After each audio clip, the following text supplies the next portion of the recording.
David Haji Pangestu, asal saya dari Jember, sekarang mahasiswa di Universitas Gadjah Mada. Malam hari ini saya akan sedikit berbincang-bincang terkait buku This is Marketing. Namun sebenarnya ini bukan merupakan review buku yang mendetail gitu, yang aku akan bahas tentang halamannya berapa, terus babnya apa saja, bukan. Tapi malam hari ini saya lebih membedah buku ini ke pengaplikasiannya bagaimana dalam kegiatan marketing yang bisa teman-teman terapkan dalam bisnis atau kehidupannya, kayak gitu. Oke, aku lanjut.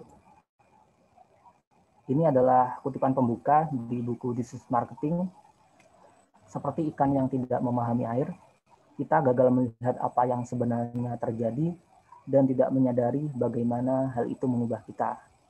Nah, konteks dari kutipan ini adalah bahwa seperti ikan yang nggak memahami air, manusia pun begitu, nggak memahami marketing, nggak memahami iklan. Setiap harinya kita disodori dengan berbagai iklan, baik di notifikasi smartphone, di iklan YouTube, terus di Facebook, itu biasanya ada kiriman yang ada labelnya sponsor, terus di Instagram juga kita sangat sering disuguhi oleh iklan. Dan karena kita udah keseringan, kayaknya itu kita jadi bosen, kita nggak tertarik lagi oleh iklan-iklan yang mendistraksi kita dimanapun kita berada di dunia digital. Bahkan nggak hanya di dunia digital, di dunia nyata pun kita sering menemui iklan-iklan di pinggir jalan, di depan toko, dan lain sebagainya. Ya persis seperti ikan yang nggak memahami air, kita manusia nggak bisa memahami bagaimana sih iklan itu berdampak pada diri kita, bagaimana iklan tersebut merubah kebiasaan kita, dan lain sebagainya. Kayak gitu. Oke. Mengenai penulis buku This is Marketing, beliau adalah Seth Godin. Beliau ini adalah penulis, pebisnis juga, ahli pemasaran, yang menerbitkan buku yang sangat banyak terkait marketing, terus kepemimpinan, dan bisnis. Nah, ini beberapa buku lainnya selain buku This is Marketing. Dan istilah-istilah marketing banyak banget yang diambil dari buku-buku Seth Godin. Ini seperti Permission Marketing, The Deep, Tribes, Box the Box, Purple Cow. Ini artinya yang Purple Cow kan sapi ungu. Sapi ungu itu bukunya intinya bagaimana kita menjadi pemasar yang berbeda gitu. Sapi ungu kan jarang. Itulah maksud dari judul buku ini. Gitu. Nah, kita lanjut. Apa sih sebenarnya isi buku ini? Perlu diketahui dulu bahwa sebenarnya saya bukan membaca yang versi bahasa Inggris ya. Saya membaca versi bahasa Indonesia. Jadi yang warna merah ini. Kalau yang versi bahasa Inggris itu berwarna oranye kalau nggak salah. Nah, apa sih perbedaan dari membaca buku bahasa Inggris dan bahasa Indonesia? Biasanya kalau buku terjemahan itu agaknya memang ada sedikit tata bahasa yang mengganjel gitu biasanya. Dan kalau terjemahnya agak jelek, feel-nya itu kurang dapet. Dan kalaupun terjemahannya udah benar-benar bagus itulah ya, seperti buku ini terbitan Gramedia, tetapi ada beberapa kosakata kalimat itu yang agak mengganjel tetap. Jadi versi bahasa Inggris, versi aslinya sebenarnya lebih worth it menurutku kalau mau baca buku ini. Akan tetapi kalau masalah harga memang buku bahasa Inggris memang bisa 2 atau 3 kali lipat dari versi terjemahan yang kayak gini. Kayak gitu. Mengenai buku ini mungkin itu saja, dan kalau terkait halaman ya, buku Si Merah ini ada 250 halaman persis kalau aku buka lagi. Seperti itu. Dan isi buku ini sebenarnya nggak ada teknik pemasaran yang benar-benar ngebahas hal-hal teknis gitu sih. Kayak bagaimana mempromosikan produk di Instagram, terus gimana langkah-langkah promosi yang benar, kayak gitu nggak ada di buku ini, jujur aja. Lalu isinya apa? Isi buku ini adalah tentang gagasan-gagasan Seth Godin tentang pemasaran, seperti tentang konsep kelangkaan, terus bagaimana kita memandang produk yang baik, terus bagaimana cara merubah market, bagaimana menciptakan market potensial untuk produk kita, dan lain sebagainya. Mungkin itu aja pembuka dari isi buku This is Marketing. Selebihnya teman-teman bisa lihat di YouTube atau artikel tentang review buku ini lebih mendalam. Itu banyak juga yang ngebahas. Atau teman-teman juga bisa beli bukunya langsung. Kalau menurut saya, buku ini layak dibeli karena secara gagasan, secara konsep ini bagus banget. Benar-benar ngubah mindset tentang pemasaran yang mungkin selama ini nggak kita pikirkan gitu. Oke, lanjut. Mengapa belajar marketing itu penting? Kalau mungkin teman-teman ada yang nganggep marketing itu hanya untuk penjualan produk aja. Nyatanya marketing itu digunakan di berbagai bidang kehidupan, seperti kita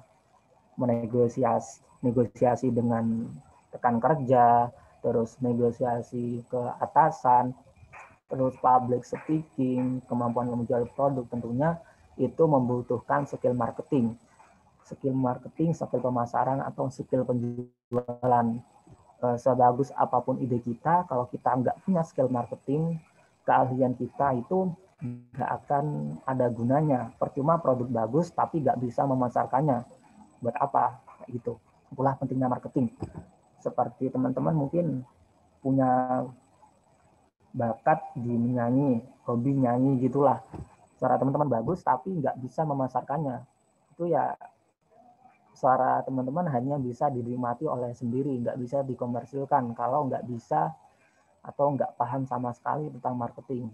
Itulah pentingnya belajar marketing. Bidang apapun itu, kalau kita punya dasarnya aja lah tentang marketing, itu sangat enak untuk menyambung hidup, untuk berrelasi dengan kawan-kawan, itu sangat enak.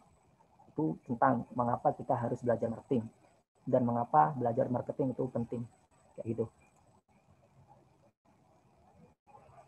Ini kita masuk di dasar-dasar marketing. Banyak banget pengalaman saya ketika membina tim penjualan itu yang tanya hal-hal teknis, gimana sih cara promosi, terus gimana cara melayani pembeli yang bawel, gimana cara optimasi Instagram agar like-nya banyak, kayak gitu. Itu sebenarnya hal ke-27 gitulah. Yang terpenting teman-teman harus memahami dasar-dasar marketingnya dulu. Yang pertama kita harus ketahui bahwa apa sih sebenarnya tujuan kita membuat produk ini, atau lebih enaknya lagi, perubahan apa yang ingin teman-teman berikan ketika membuat produk ini. Jadi ketika membuat produk atau ingin memasarkan produk orang lain, misalnya sebagai dropshipper, terus affiliate marketer, kayak gitu, teman-teman harus tahu benar-benar tahu produk ini dibuat untuk melayani kebutuhan apa sih, terus masalah yang ada di masyarakat itu apa sih, kayak gitu. Jadi jangan asal jualan tapi nggak tahu esensi dari produknya ini apa, nggak tahu akar masalah dari suatu produk itu apa, cuma promosi sana sini, ya itu nggak guna. Ibaratnya teman-teman hanya memikirkan diri sendiri, yang penting terjual, tapi impact produk yang dijual itu nggak tahu seperti apa. Itu. Oke, untuk poin kedua yaitu untuk siapa. Tentunya ketika kita udah clear nih produk yang ingin dipasarkan, oh ya sebenarnya ada sedikit perdebatan sih di sini antara bikin produk dulu atau membuat produk dulu gitu. Maksudnya kita menciptakan produk untuk market atau kita melihat dulu permasalahan yang ada di market terus membuat produk. Tapi kalau menurut Seth Godin ini di bukunya akan lebih baik kita membuat kunci ketika gemboknya sudah ada kayak gitu. Jadi produk dan market itu seperti kunci dan gembok. Jadi saling melengkapi. Gembok kunci hadir untuk membuka gembok yang ada kayak gitu. Tapi untuk konteks ini teman-teman harus tahu target market dari produk yang akan dijual. Dan target market itu nggak sama dengan pembeli. Kalau target market itu seseorang yang mengonsumsi produk atau yang memakai produk. Misal ada yang jual susu bayi. Target market susu bayi itu ya bayi, seorang bayinya itu. Tapi kalau pembelinya ya bukan bayi. Pembelinya itu seorang ibu yang mungkin punya bayi kayak gitu. Jadi target market itu yang mengonsumsi, bayarnya itu yang membeli. Jadi ketika kita ingin menjual susu bayi, itu kita nggak misal seperti mendesain produk kemasan, terus kemasan packagingnya itu, terus cara promosinya ya ditujukan kepada ibu-ibu itu, bukan untuk bayi kayak gitu. Itu perbedaan target market dan buyer. Ini kayaknya sederhana, tetapi kalau nggak dipahami secara betul, bisa-bisa salah fatal ya antara target market dan buyer itu. Dan biasanya kalau target market atau buyer itu kalau di marketing kayak kategorisasikan gitu sih. Seperti misal produk buku A, misal buku bisnis, ini cocok untuk siapa, tentang usia berapa, terus untuk kelas menengah atau menengah ke bawah atau menengah ke atas, biasanya dibuat seperti itu. Itu yang lebih kompleks. Karena kita malam ini waktunya terbatas, jadi mungkin bisa obrolin dasar-dasarnya dulu kayak gitu. Oke, ini poin ketiga yaitu bagaimana cara menemukan orang yang tepat. Setelah kita tahu produk ini untuk siapa, seperti kita telah membuat kategorinya lah, ini produk untuk usia berapa, terus ketertarikannya apa, hobinya apa, pekerjaannya apa, terus masalah dalam hidupnya apa, kita bisa mulai promosi. Sebenarnya di buku This is Marketing ini nggak ada yang kayak gini, tapi secara implisit Seth Godin menjelaskan tentang sales funnel kayak gini.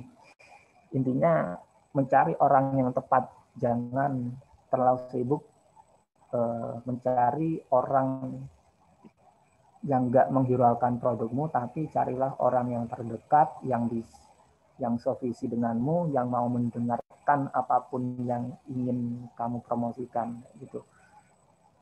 Ini ada sales funnel atau alur penjualan, ini berbentuk corong. Biasanya kalau disimplifikasi ya, biasanya kalau promosi itu gini, semakin banyak prospek atau calon pembeli, maka akan semakin banyak pembeli yang akan benar-benar membeli produk kita. Jadi misal prospeknya ada 1.000 orang. Nah, jadi dari 1.000 orang itu nggak semuanya bisa beli produk kita. Katakanlah kita promosi di Instagram, ada 1000 like, terus ada 100 komen. Dari 50 komen itu aja nggak semua yang bakal beli. Mungkin hanya 10 orang katakanlah, itu bahkan sudah banyak gitu. Jadi awareness ini jadi ini merupakan proses edukasi ya, edukasi kepada market. Yang pertama yaitu awareness, kita memberi sebuah peringatan gitulah, awareness biar mereka tertarik. Jadi ini merupakan edukasi awal. Misal aku mau promosi buku This is Marketing ini, aku jelasin permasalahan yang ada di pasar itu apa aja sih terkait marketing. Misal mereka banyak yang mindsetnya belum benar gitu, terus mengapa buku ini istimewa dan lain sebagainya. Dan interest ini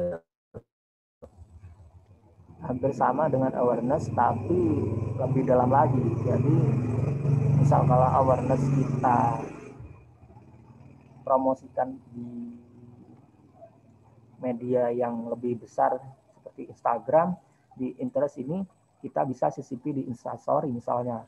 Terus setelah ada yang tanya-tanya, mulai kepo, kita bisa semakin pepet dalam tanda kutip di processing decision.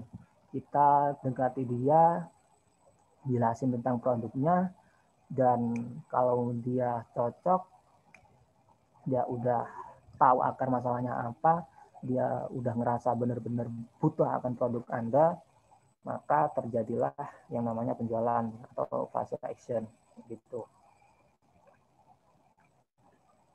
Kira-kira penjual produk mahal. Oke.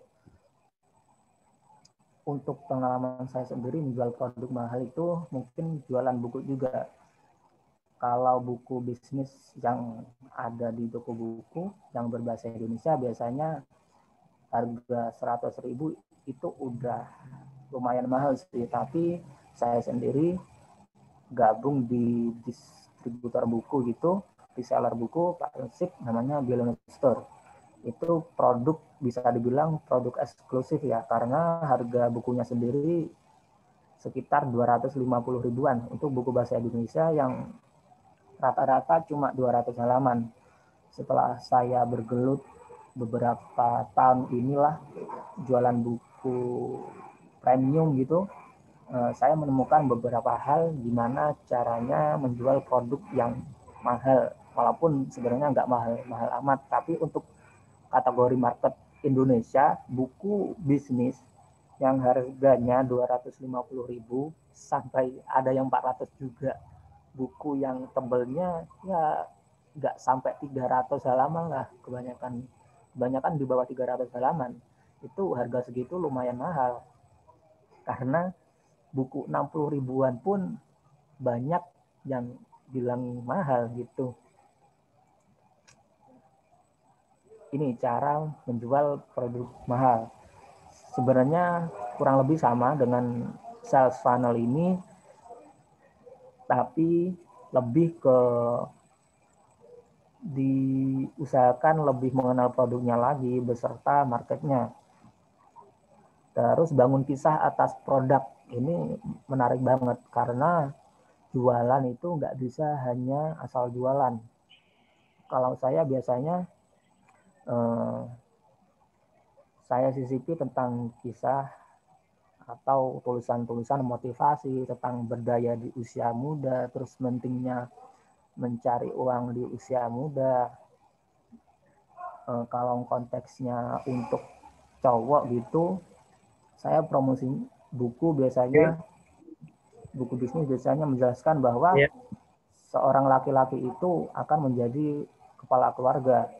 Kepala keluarga itu tugas wajib salah satunya adalah mencari nafkah. Kalau kita nggak bisa berdiri sendiri sejak usia muda, gimana kita akan menghidupi keluarga kita nanti pas beberapa tahun kemudian gitu. Masa kamu mau menelantarkan istrimu, menelantarkan anak-anakmu kayak gitu? Itu konteksnya yang agak kata-kata motivasi gitu, biasanya saya sisipin kisah-kisah yang seperti itu. Atau juga tentang kisah kegagalan seseorang atau menyesal di hari tua, itu cukup berpengaruh sih. Yang penting konsisten edukasi kepada market. Terus kalau konteks buku bisnis, biasanya saya menjelaskan jualan itu butuh ilmu, nggak hanya bisa asal jualan, bisa laku keras gitu. Bisa sih jualan tanpa ilmu marketing, tapi hasilnya ya gitu-gitu aja. Bisnis banyak-banyak tahun, 5 tahun, 10 tahun, tapi kalau nggak didasari ilmu yang benar, ya hasilnya gitu-gitu aja. Intinya semakin mahal produknya, harus semakin gila edukasinya. Jadi kalau produk mahal itu biasanya harus memberi edukasi yang lebih kepada market. Jadi nggak bisa cuma post di story gambarnya aja, misal jualan kosmetik yang premium, terus jualan buku yang premium, sekedar posting gambarnya, terus caption yang pendek, terus berharap laku, itu sangat nggak bisa sih kalau menurut saya. Mungkin bisa satu orang aja, dan itu nggak bakal beli lagi. Soalnya kita nggak ngejelasin tujuan produk ini apa, menyelesaikan akar masalah apa, gitu. Jadi harus edukasi gila-gilaan kalau menurut saya untuk menjual produk mahal. Ini ada kutipan yang menarik, bisa saya bacakan. Orang mungkin memutuskan bahwa mereka menginginkan dompet kulit warna putih, tapi mereka tidak menginginkannya karena warnanya putih atau bahannya dari kulit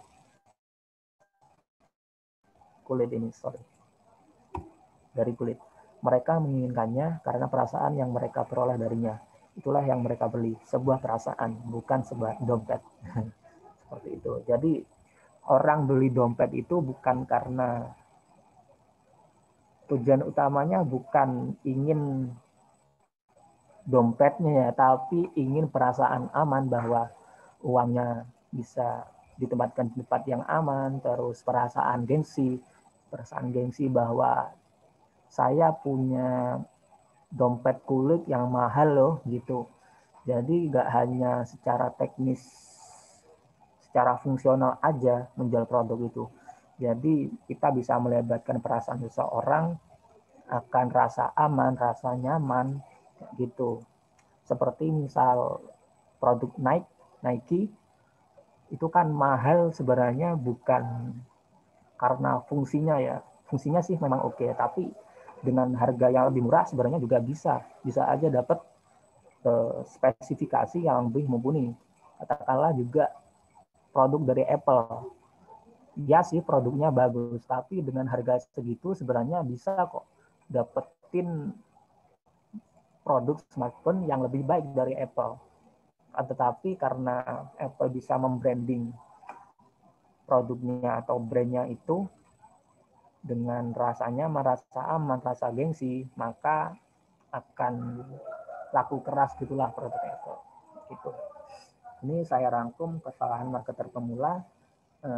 Selain dari buku This is Marketing, saya mengambil dari pengalaman saya pribadi ketika membina tim penjualan dan ketika saya awal jualan dulu. Promosi dengan cara spam, ini tentunya nggak baik banget. Misal lewat broadcast WhatsApp tiba-tiba dapat iklan, nggak permisi, nggak apa, itu sangat tidak dianjurkan. Terus nyepam di kolom komentar, terus nyepam story WhatsApp sampai berderet-deret, itu menurut saya kurang efektif sih. Apalagi untuk produk yang agak mahal gitu. Mungkin kalau produk-produk yang harganya murah dan memang didesain untuk kelaukapan produk, misalnya kayak All Shop, itu nggak terlalu masalah. Tapi untuk menjadi high level gitulah, marketer yang high level lagi, next step, cara promosi spam itu nggak dianjurkan. Karena itu bisa mengganggu orang lain, terus malah bisa merusak citra kita atau personal branding kita, malah bisa-bisa nomor kita dibisukan di story WhatsApp, atau nomor kita bahkan bisa dihapus gitu. Apalagi kalau asal-asalan dalam menyimpan nomor seseorang. Tidak mengumpulkan atau merawat database. Database biasanya ini juga luput ya dari penjual atau marketer pemula. Database itu seperti nama, email, kota, itu sangat penting sih, walaupun jualan dalam skala kecil. Kenapa? Karena kalau kita punya kontak yang banyak, itu akan lebih mudah dalam promosi apapun. Katakanlah kontak WA lah. Kalau kita punya kontak WA yang banyak, misal yang lihat story sampai 1000, itu tingkat closingnya atau tingkat penjualannya akan lebih tinggi. Dalam tanda kutip, kontak itu didapatkan dengan cara yang etis ya, bukan sekedar halo Kak, save break, bukan kayak gitu cara mendapatkan kontak, tapi dari proses sales funnel ini. Jadi setelah kita promosi di Instagram misal, kita arahkan ke WA gitu. Misal kalau penjualannya di WA, nggak di marketplace, itu bisa minta WA-nya mungkin dari Instagram diarahkan ke WA, dari Facebook diarahkan ke WA, atau diarahkan ke email kalau teman-teman pakai email marketing dan sebagainya. Selain itu, nggak hanya mengumpulkan, tapi merawat database. Misal kita, kalau saya konteksnya adalah menjual buku, saya memberi edukasi tentang buku-buku terbaru, terus tentang tulisan-tulisan motivasi, tulisan bisnis, itu merupakan cara saya merawat database. Kalau mungkin agak repot itu bisa dengan bikin story itulah, minimal story yang edukatif. Edukatif dalam artian nggak hanya jualan aja, cuma posting gambar produk, tapi nggak ada esensi edukasi sama sekali. Itu. Ini kesalahan marketer pemula, tidak mengetahui detail produk. Itu sudah saya sebutkan bahwa penjual harus mengetahui produk yang akan dijual. Jangan asal promosi tapi gagap narasi ketika ditanyai ini produknya fungsinya apa, cara kerjanya gimana, kirim dari mana, misal kalau dropshipper, terus rekeningnya yang mana, bisa pakai ekspedisi apa, itu harus benar-benar clear sebelum promosi. Ini udah saya sebutin juga. Yang terakhir, sudah belajar ilmu marketing. Ya, kalau cuma penghasilan dalam tanda kutip tanpa menyinggung pihak manapun, recehan ya. Ya bisa-bisa aja, nggak usah belajar marketing yang ribet-ribet gitu. Tapi kalau mau penghasilannya lebih meningkat, jualannya semakin laris, ya belajar ilmu marketing. Gitu. Ini ada kutipan yang mungkin agak menohok pemasar yang tak tahu malu, membuat kita semua malu. Ini saya kutip dari bukunya Seth Godin ini sih. Ini lumayan saya highlight gitu. Karena banyak banget penjual atau marketer yang promosinya memalukan gitu sih menurut saya. Asal-asalan, terus spam sana sini, terus tiba-tiba nelpon, kayak gitu sih. Banyak banget hal-hal yang sebenarnya kurang etis tapi tetap dilakukan oleh pemasar. Padahal ya selain tidak etis, ya tidak efektif. Itu kalau menurut saya. Oke, lanjut. Ini adalah rangkuman ya, rangkuman yang ada di buku Business Marketing tentang cara melakukan pemasaran yang baik. Kalau teman-teman mau promosi apapun itu, bisa di checklist ini. Produknya untuk siapa, produknya apa pandangan dunia yang ingin Anda jangkau, terus apa yang mereka takuti, itu sangat mengaruh. Dan teman-teman bisa baca selengkapnya di sini. Oke. Mungkin itu saja dari saya. Selebihnya mohon maaf, dan bisa dilanjut dengan sesi tanya jawab mungkin. Dan kalau mau baca tulisan-tulisan saya tentang bisnis, tentang kuliah, atau tentang motivasi pengembangan diri, bisa di website ini, davidajipangestu.com. Dan sebenarnya saya lebih prefer kalau menyampaikan materi dalam bentuk tulisan sih. Jadi kalau semacam webinar ini, jujur saya sebenarnya juga masih belajar. Oke, gitu Kak Gina, saya serahkan kembali. Oke, baik. Terima kasih Kak David ya sudah memaparkan terkait tentang bedah bukunya ya dari buku Seth Godin yang berjudul This is Marketing gitu. Jadi tadi sudah dibahas terkait tentang marketing itu sendiri gitu ya teman-teman. Terkait tentang mengapa sih perlu gitu ya untuk belajar marketing, kemudian juga dasar-dasar dari marketing itu sendiri, cara menjual produk yang mungkin harganya cukup tinggi gitu ya, mahal, tapi memang bisa laris karena mungkin banyak juga yang ingin membeli itu karena perasaan gitu ya, bukan mungkin karena hanya sebatas kebutuhan ataupun mungkin dari fungsinya itu sendiri gitu. Kemudian tadi juga dijelasin terkait tentang kesalahan fatal dari marketer pemula gitu ya, dan juga solusinya. Kayak semacam spam gitu ya. Kemudian juga tidak memahami gitu ya ilmu dari marketing itu sendiri. Ya tadi ada kata-kata yang bagus juga nih dikutip gitu ya, bahwa memang pemasar yang tak tahu malu membuat kita semua menjadi malu. Oke, keren banget nih ya pembahasan dari buku This is Marketing ini. Nah, untuk teman-teman semua yang ingin bertanya, dipersilahkan untuk menuliskan pertanyaannya di dalam room chat gitu ya. Nanti akan dibacakan dan kita nanti akan berdiskusi bersama dengan Kak David gitu. Kemudian aku akan informasikan juga untuk teman-teman yang belum mengisi presensi, dipersilahkan gitu ya untuk mengisi terlebih dahulu karena nanti dari presensinya kita akan buatkan sertifikat gitu ya. Jadi kalau misalnya teman-teman tidak mengisi presensinya, nanti mohon maaf kita tidak bisa memberikan sertifikatnya seperti itu. Jadi silakan untuk diisi terlebih dahulu ya, teman-teman. Oke. Untuk teman-teman semua, silakan bagi yang ingin bertanya ya, tadi udah dijelasin terkait tentang marketing, pasti banyak banget nih pertanyaan dari teman-teman semua juga tentang marketing itu sendiri gitu ya. Silahkan untuk dituliskan di kolom chatnya gitu, atau di room chatnya. Mumpung di sini juga ada Kak David. Nah Kak, mungkin sambil kita menunggu juga gitu ya pertanyaan dari teman-teman. Sebetulnya untuk tadi kan kesalahan-kesalahan marketing gitu ya. Nah itu mungkin dikasih tips-tips yang mungkin dari kakaknya yang lebih dari tadi lagi, ada nggak sih Kak? Mungkin terkait spam itu ya, yang mungkin agak menjengkelkan sih kalau menurut saya. Bahkan banyak dari teman-teman yang tetap ngotot bahwa spam itu efektif kok. Tapi kalau menurut saya sendiri, promosi secara spam itu nggak begitu efektif. Mungkin iya sih bisa laku, tapi untuk menjadi apa ya, laku banget terus dikenal sebagai ya bisa memperbaiki personal branding kita, itu nggak dianjurkan sih promosi dengan cara spam. Saya lebih baik jualannya dikit tapi edukasinya yang banyak.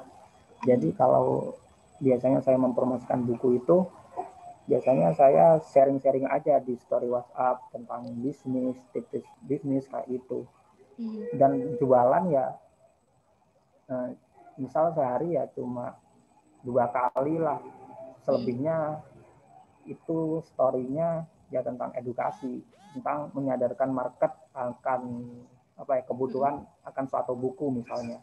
Terus tentang permasalahan yang dihadapi seputar bisnis. Itu biasanya banyak orang yang nggak sadar bahwa itu salah dan tetap dilakukan. Itu banyak banget. Gitu. Oke, itu ya berarti emang mungkin banyak juga yang sering banget ngelakuin spam gitu ya kan untuk marketing itu sendiri, dan padahal itu cukup mengganggu gitu dan itu tidak efektif gitu ya, dan mungkin lebih pada platform yang memang berhubungan untuk promosi itu sendiri gitu ya dengan media-media sejenis gitu, tidak dengan spam. Oke, ini nih udah ada pertanyaan yang masuk nih ya Kak, aku bacakan aja untuk pertanyaannya.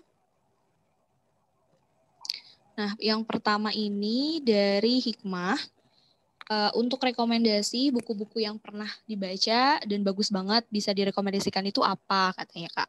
Soalnya saya suka baca buku belum mencakup ilmu marketing gitu. Mungkin bolehkah direkomendasikan untuk buku-buku marketingnya juga gitu yang mungkin bagus juga untuk bisa dipelajari gitu selain mungkin buku yang dibahas ini juga. Silakan Kak. Oke, untuk buku marketing sendiri, pada awalnya saya lebih prefer gitu untuk membenahi mindset dulu. Ketika belajar bisnis di awal-awal itu, saya belajar tentang bisnis, tentang pengembangan diri itu baru belajar bisnis secara teknis. Tapi kalau teman-teman mau belajar terkait hal-hal teknis tentang cara promosi di Instagram, Facebook, itu sebenarnya nggak harus baca buku. Bisa join di kelas online atau e-course. Itu banyak banget. Saya biasanya menemukan kayak gitu di Facebook. Soalnya teman-teman Facebook saya memang kebanyakan pebisnis karena ya produk saya sendiri adalah produk bisnis. Jadi teman-teman di Facebook itu menyesuaikan. Tapi kalau terkait buku, saya merekomendasikan buku-buku dari Billionaire Store sih. Seperti misal belajar nulis iklan, itu ada essay copywriting, terus belajar Facebook Ads. Bisa beli buku 10 juta pertama dari Facebook Ads, itu ada. Dan saran, tapi kalau buku yang konvensional ya, saya jujur jarang banget. Konvensional maksudnya yang ada di toko buku itu saya malah jarang beli. Saya malah lebih sering beli buku-buku yang dijual langsung oleh penulisnya, yang memang saya ketahui kiprahnya di dunia digital itu.